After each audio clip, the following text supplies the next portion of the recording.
Good morning and welcome to the Morning Scoop for Thursday, October 29th. This is your daily Buckeye fix. I'm Tom Orr. Ohio State's next game at Penn State is just 2 days away. The game against Michigan in 44 days. On Wednesday's morning show, we did a deep dive on this weekend's game from the Penn State side of things with PSU beat writer Donnie Collins. Today, we want to take a look at the other side of this weekend's big game. So my guest is Buckeye Scoop's Bill Greene. He just wrote a fantastic piece for our members with some keys to the game for Ohio State. Bill, thank you for joining me. As always, Tom. As you went through this matchup for Saturday, you landed on the Ohio State offensive line against the Penn State defensive line being the single biggest key for the game. Why was that? Well, I just think, for Ohio State, I think in this game, I think there's such a decided advantage on the offensive side of the ball for the Buckeyes, where if you look at the defense for both teams, I think they're very similar, very comparable. But when you look at the offense, Ohio State has so many more playmakers and much better quarterback than Penn State. And, the only way you can negate that is to dominate the opposition O-line. And Penn State has a great defensive line. I really like those guys. Really like Jason Owe out of the outside, Sam Mustipher inside. I think if, the Ohio State O-line gets swallowed up, and they have trouble with the speed rushers on the outside, and if they can't move the D tackles on the inside, then that can be an equalizer in this game. I don't think there's any way Penn State, and I like their secondary, but they're not going to match up with Olave and Wilson and those guys. Too many weapons for Ohio State. And then Justin Fields being as great as he has been for Ohio State since, the first time he took the field.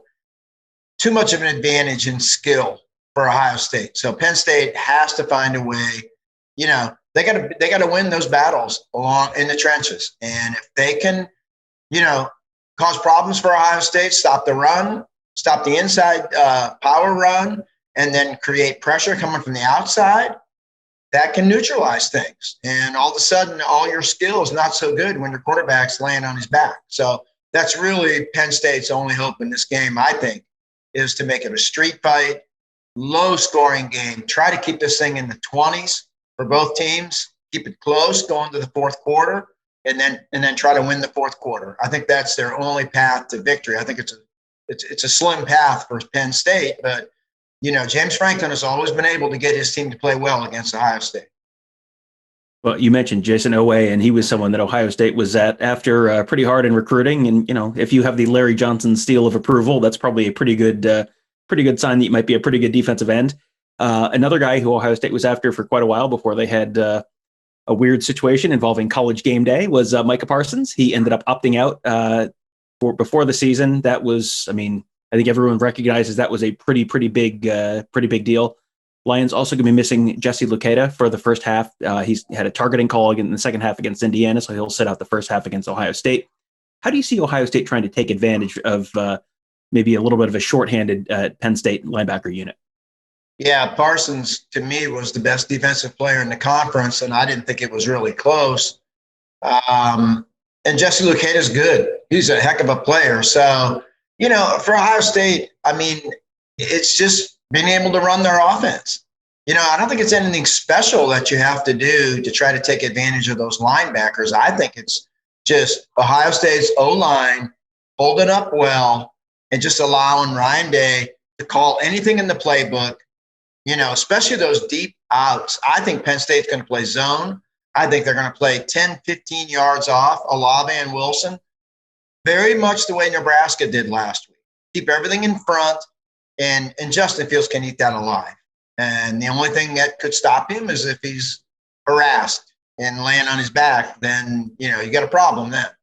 So I don't think there's anything special Ohio State really has to do to take advantage of the back seven of Penn State. I think it's just hold up in the O-line and then allow Ryan Day to call whatever he wants to call. Another name that Ohio State fans might remember from recruiting days is Lamont Wade. He's a safety. Had a couple big turnovers against Ohio State last year in the game, but yep. You don't really see. They have some personnel back there. They have they were good against Indiana. Obviously, Michael Penix is not Justin Fields, but you really think you sound pretty confident that Ohio State is going to be able to I guess the Penn State guys are not really going to be able to hang with those Ohio State receivers in the back end of that defense. I like the corners a lot that they have. I just not so sure about Lamont Wade or Brisker getting locked up one-on-one with, Jamison Williams or, Julian Fleming, Jeremy Ruckert, I think can cause trouble for them. I think this could be a night where you really look for Jeremy Ruckert. So, I think Penn State, I think they're really going to be good against Ohio State's run game. And if the O-line gives Fields time, I don't think they can hold up against these wide receivers. And I'm not sure anyone in America can really. So that's the key for Ohio State. If the O-line plays well, I see no chance they lose this game. On the other side of the ball, Penn State's line is better than it's been. They had sort of the fallout from those recruiting sanctions, and that takes a little while to dig out of. Right. Do you see them being able to move the ball against Ohio State on the ground without Journey Brown or Noah Cain this weekend? No, I really don't. The one bugaboo for Ohio State recently in the last 4 or 5 games they've played has been the quarterback run. And, Penn State took advantage last year of that with Will Levis. And I think Sean Clifford is a better runner. And Sean Clifford had a lot of success last week against Indiana running the football. So you're going to see that. I mean, you're going to see RPO. You're going to see just anything they can do to get Sean Clifford, loose. And I think quarterback draw, I think, is something we'll see. But overall, I like the Penn State O-line is better than what they've put on the field the past 3 or 4 years. It's gotten better every year. But I'm not sure they're elite. So we'll see. I still think in this game, I think Penn State has a ceiling probably of, 20, 24 points. I think it's probably stretching it for that offense. And, then they've got to find a way to keep Justin Fields in the 20s. So offensively, I just don't think they've got the speed to threaten Ohio State deep. The running backs, they're decent. They're not, Journey Brown to me was the best back in the conference, and Micah Parsons the best defensive player in the conference. You just don't replace guys like that. So I think Penn State is going to struggle to score. I think Penn State would be fine, eking out a few first downs, running clock, punt it deep down the other end of the field, play Jim Tressel style football. Just keep the darn thing close. Maintain touch, don't fall down more than 7-10. Get it to the fourth quarter where you have a shot. If they're down 24-3 at the half, this party's over. So they've got to stay in it and find a way to get this game into the fourth quarter. And then, we saw a couple years ago, Ohio State kind of made a lot of mistakes in the fourth quarter in a close game. And I think that's really where Penn State is in this game. It's got to be a 27-24 game that is tight in the fourth quarter. Now, it's interesting. You were talking earlier about Sean Clifford and what a great week he had last week and how they could present a challenge to Ohio State. You also, in your article, said the biggest mismatch on the field was quarterback. So if Clifford might have a solid day, just how good a day are you expecting from Justin Fields this weekend? If he's got time, he's going to do what Justin Fields does. He's so accurate, and I think that's the part of his game that's people underestimate the most. This is not Braxton Miller or Terrell Pryor or JT Barrett. This guy's an amazing thrower of the football. He can throw it deep. I love him on that out pattern. He can throw it from the left hash to the right sideline on a rope. And I love his accuracy. I love his toughness. We do get a little frustrated sometimes when we think that, he's holding the ball too long in the pocket. And a lot of that this year is going to be that Ohio State is running a lot of deeper patterns this year than they ran last year. More speed on the field this year. And those patterns take a while to develop. So he's going to have to hold the ball. And the flip side of that, a guy that, has happy feet, scared to get hit, scared to read the field, and just throws it, that's not Justin. So we can get frustrated that he might be holding it a little bit, but that's his discipline and that's his toughness. And going through his reads, he's not scared to stand back there and step into a throw. He's not scared of the rush. And that's a great quality to have. So, I covered Sean Clifford in high school, covered his younger brother, who's playing now. And, great family, great kid. He's not Justin Fields. And that's just, it is what it is.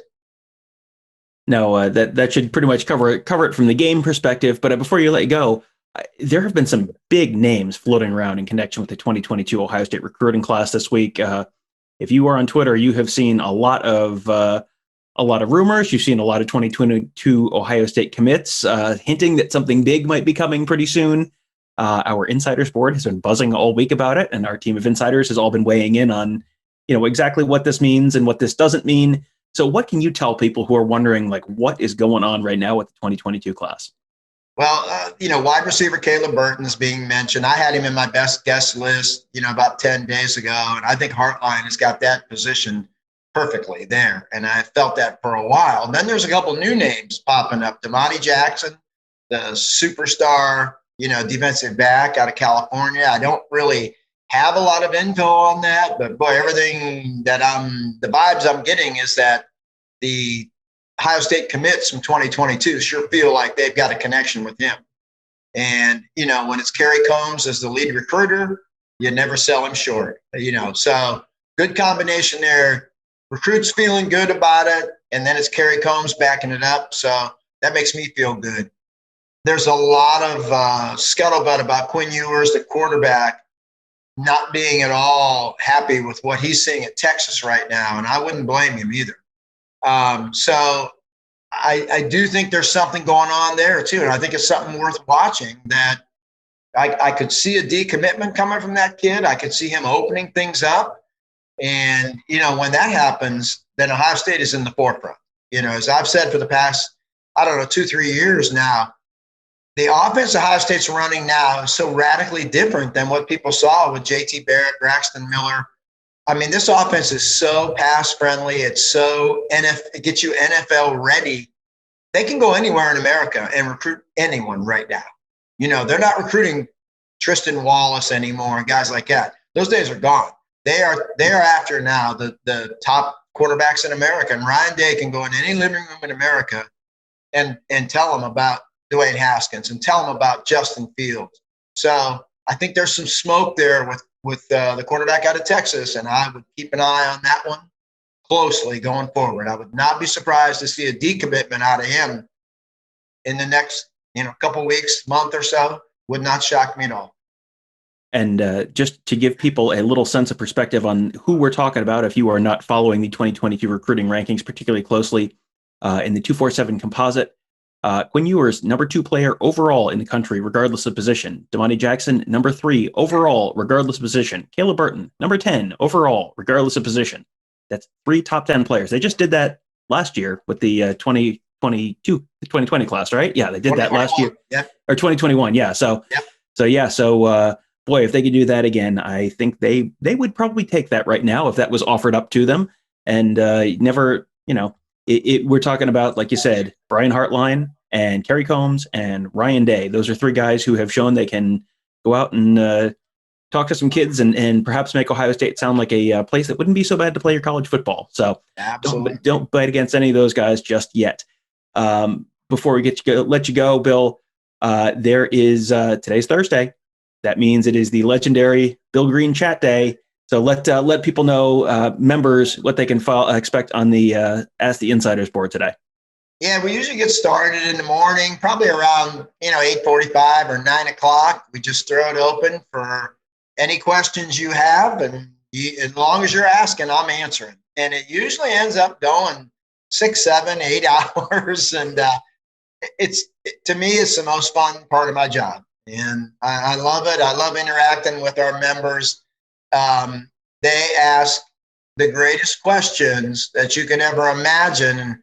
How many times do I start my answer with, wow, that's a great question? Mm-hmm. And our people are so sharp, so knowledgeable, and they challenge you. I mean, you got to be on your toes and ready to go, or they're going to embarrass you. And I embarrass myself enough, so I don't need them embarrassing me. But it's a blast. I look forward to it every week, and look forward to it again tomorrow. And that's always it's always fun because you get this mixture of questions about current recruits, questions about like, hey, what's the craziest story you remember about some topic with recruiting or something, and golf course recommendations and restaurant recommendations, and then the rest of us have all figured out that, hey, this is pretty fun. So you get a whole bunch of other staff members jumping in, and so you get a whole bunch of different staff members in there answering questions at the same time. Yeah, it is definitely a fun event and a sort of a tentpole event for the site every week. So that will be happening today at BuckeyeScoop.com in our member section. And if you have thought about becoming a member, this would be a pretty good time to do it. We have all the recruits that Bill was just talking about. We've had some real in-depth discussions about on the board, as well as some other names have been floating around. This seems like it's a pretty exciting week, pretty good, exciting time to be a member of BuckeyeScoop.com. Between the recruiting, the chats, all the great insider features and stories and access you get. Plus, hey, there's a big football game coming up on Saturday, and we're going to be there. Not everyone is going to be there. We will be in the press box on Saturday, covering that game in person, which is not something that everyone on the beat can say this week. So this would be a great time to be a member of Buckeye Scoop.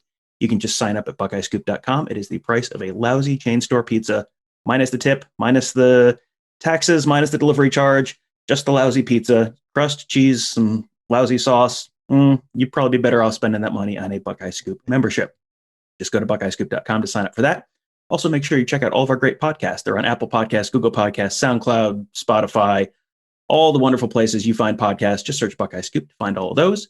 While you're there, you can subscribe so you make sure you get every episode of whichever show you want. And please leave us a 5-star rating and review while you're there. That'll do it for today. Thank you guys so much for listening. Have a great day. We will talk to you tomorrow.